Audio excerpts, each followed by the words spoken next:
Hi hello welcome to N9 media. గుజరాత్లో అక్రమ వలసదారుల పేరిట జరిగిన తరలింపు ప్రక్రియ ఆందోళన కలిగిస్తోంది. ఎలాంటి చట్టపరమైన ప్రక్రియను కూడా పాటించకుండా కేవలం ఒక వర్గం ప్రజలను లక్ష్యంగా చేసుకునే జరిగిందని ఆరోపణలు వినిపిస్తున్నాయి. దీంతో ఇది వేలాది కుటుంబాలను తీవ్ర ఇబ్బందుల పాల్చేసింది. అహ్మదాబాద్లోని చందోలా సరస్సు ప్రాంతంలో బాధిత కుటుంబాలు తమ ఆవేదనను వెళ్లగక్కుతున్నాయి. సామాజిక కార్యకర్తలు, న్యాయ నిపుణులు, మేధావులు సైతం గుజరాత్ సర్కార్ చర్యను తప్పుపడుతున్నాయి. అన్ని పత్రాలు ఉన్నా గానీ కేవలం ఒక వర్గం వారు అన్న కారణంతోనే ఇలాంటి ద్వేషపూరిత చర్యకు దిగిందని ఆరోపిస్తున్నారు. ఇద్దరు పిల్లల తల్లి అయిన సల్మా అహ్మదాబాద్లోని చందోలా సరస్సు ప్రాంతంలో ఒకప్పుడున్న తన ఇంటి వద్ద నిలుచుని తన బాధను వ్యక్తం చేశారు. మాకు నిద్రించడానికి స్వచ్ఛమైన ప్రదేశం, శుభ్రమైన నీళ్లు లేవు. మా పిల్లలు విరేచనాలు, జ్వరంతో బాధపడుతున్నారు. దీంతో వారు స్కూల్కు వెళ్లటం కూడా లేదు అని ఆమె తెలిపింది. ఇటీవల భారత్లో అతిపెద్ద తరలింపు ప్రక్రియలో భాగంగా అహ్మదాబాద్లో అధికారులు 10,000కు పైగా తాత్కాలిక, శాశ్వత గృహాలను కూల్చివేశారు. ఈ ఏడాది ఏప్రిల్, మే నెలల్లో ఇది జరిగిందని అధికారులు నివేదించారు.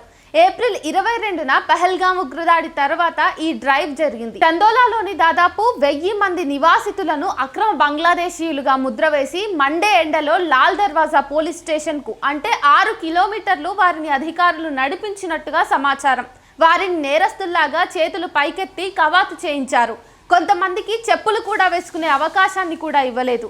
ఆ తర్వాత వారిని 7 రోజుల పాటు కస్టడీలో ఉంచారు. చెల్లుబాటయ్యే పత్రాలను సమర్పించినప్పటికీ వారిలో 200 మందిని బంగ్లాదేశ్ జాతీయులుగా గుర్తించి అదుపులోకి తీసుకున్నారు. ఇక మిగిలిన 800 మంది తిరిగి తమ నివాస ప్రాంతానికి వెళ్ళగా అప్పటికే తమ ఇల్లు కూలిపోయిన బాధాకర దృశ్యాన్ని వారు గమనించారు. ఉండటానికి ఇల్లు, చేతిలో 1 రూపాయి కూడా లేకపోవడంతో ఆ ఎండాకాలంలో వారు తీవ్ర ఇబ్బందులను ఎదుర్కొన్నారు. చందోలాలో జరిగిన ఈ ప్రక్రియలో ఒక ద్వేషపూరితమైన చర్య, అస్థిరత, పారదర్శకత లేమి కనిపిస్తున్నదని సామాజిక కార్యకర్తలు అంటున్నారు.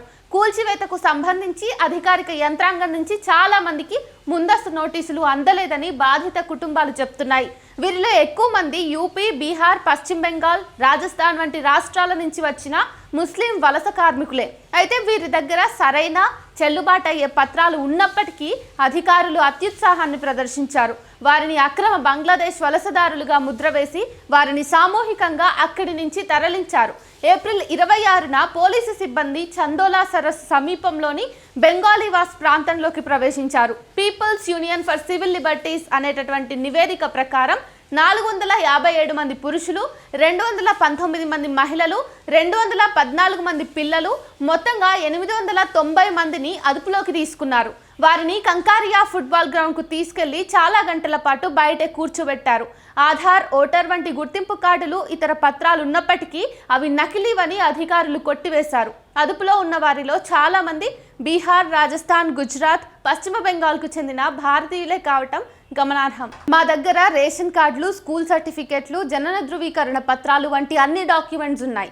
నా పిల్లలు ఇక్కడే పుట్టారు. అయినప్పటికీ కూడా మమ్మల్ని బయటకు నెట్టేశారు. మేము లోపలుండగానే వారు మా ఇంటిని ధ్వంసం చేశారు అని సల్మా అనే ఒక స్కూల్ టీచర్ తన ఆవేదనను వెలిబుచ్చారు.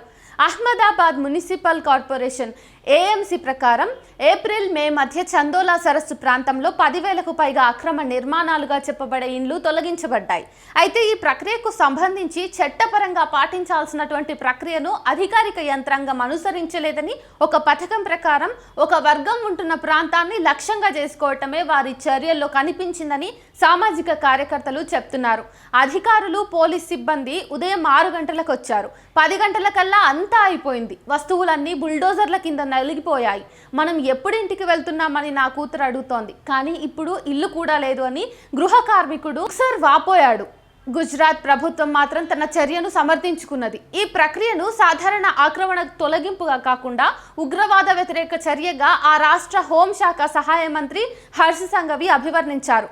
ఏప్రిల్ 22న పహల్గామ్ ఉగ్రదాడి తర్వాత ప్రజా భద్రతా సమస్యలను ఉటంకిస్తూ ఈ విధంగా చెప్పడం గమనార్హం. ఇంతకీ ఆయన చెప్పింది ఏంటంటే, ఇది సామూహిక శిక్ష. పోలీసు వ్యాన్లు బుల్డోజర్లతో వచ్చాయి. ఇక్కడి కుటుంబాలను నిందితులుగా చేర్చారు. ఓటర్ కార్డులు, విద్యుత్ బిల్లులు, ఆధార్ వంటివి ఉన్నా అవేవి పట్టించుకోలేదు. ఈ మాటలు సామాజిక కార్యకర్త అయిన ఫిరోజ్ షాలిం అన్నారు. గుజరాత్ సర్కార్ చర్యను న్యాయ నిపుణులు సైతం తప్పుపడుతున్నారు. అనధికారిక నిర్మాణాల విషయంలో కూడా సహేతుకమైన నోటీస్ ఇవ్వకుండా నివాసాలను కూల్చలేరు. అలాంటి కేసులలో కనీసం 15 రోజుల నోటీసు తప్పనిసరని సుప్రీంకోర్టు ఇటీవలనే తీర్పునిచ్చింది. ప్రస్తుత కేసులో 4 గంటల సమయం మాత్రమే ఇచ్చారని సుప్రీంకోర్టు న్యాయవాది మహమూద్ ప్రాచా తెలిపారు. ఇలాంటి కూల్చివేతలు తరచుగా రాజకీయ, వాణిజ్య ఉద్దేశాలతో జరుగుతున్నాయన్నారు. ఈ ఇండ్లు నిజంగా చట్టవిరుద్ధమైతే అవి దశాబ్ద కాలంగా యుటిలిటీ కనెక్షన్లు, రేషన్ కార్డులు, పన్ను రసీదులతో ఎందుకున్నాయని ఆయన ప్రశ్నించారు.